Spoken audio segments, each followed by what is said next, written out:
ಇವಾಗ ಪೂರಿ ಮಾಡೋಕ್ಕೆ 2 ಕಪ್ಪು ಗೋಧಿ ಹಿಟ್ಟು ತೊಗೊತೀನಿ, 2 ಟೇಬಲ್ ಸ್ಪೂನು ಚಿರೋಟಿ ರವೆ, ಫೈನ್ ರವೆ, ಒಂದು 1/2 tea spoon salt, 1 tea spoon oil. First mix ಮಾಡ್ಕೋಬೇಕು. ಸ್ವಲ್ಪ ನೀರು ಹಾಕ್ಕೊಂಡು ಕಲಿಸ್ಕೋಬೇಕು.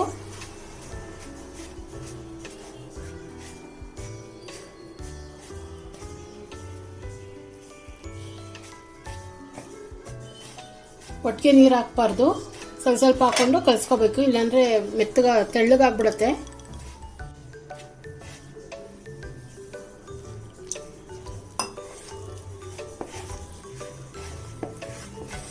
ಗಟ್ಟಿ ಕಲಿಸ್ಕೋಬೇಕು ಹಿಟ್ಟನ್ನ. ಚಪಾತಿ ಹಿಟ್ಟಕ್ಕಿಂತ ಸ್ವಲ್ಪ ಗಟ್ಟಿ ಕಲಿಸ್ಬೇಕು. ಇದಾದಮೇಲೆ ಒಂದು 10 ರಿಂದ 15 ನಿಮಿಷ ಆಗಿ ಬಿಡಬೇಕು. ಇವಾಗ ಒಂದು ಕಾಲು ಗಂಟೆ ಆಗಿದೆ.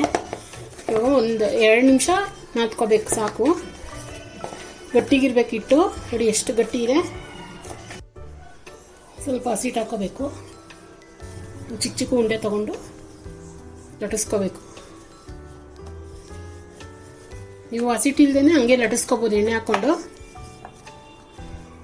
ಒಂದು 5-6 ಪೂರಿ ಈ ಥರ ಲಟ್ಟಿಸ್ಕೊಂಡು ಆಮೇಲೆ ಒಂದೇ ಸತಿ ಎಣ್ಣೆಲಿ ಕರ್ಕೊಬೇಕು.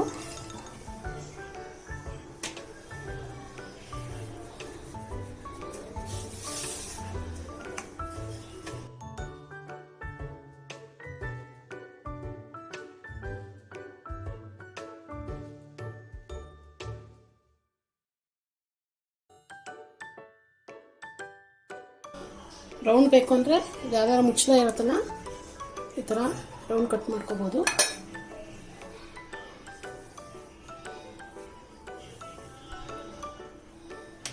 ನೀಟಾಗಿ ರೌಂಡ್ ಆಗಿರುತ್ತೆ. ಬಾಣಲಿ ಎಣ್ಣೆ ಇಟ್ಕೊಂಡಿದ್ದೀನಿ. ಎಣ್ಣೆ ಚೆನ್ನಾಗಿ ಕಾದಿರಬೇಕು.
ನೋಡಿ ಫ್ಲಫಿ ಪೂರಿ ರೆಡಿಯಾಗಿದೆ.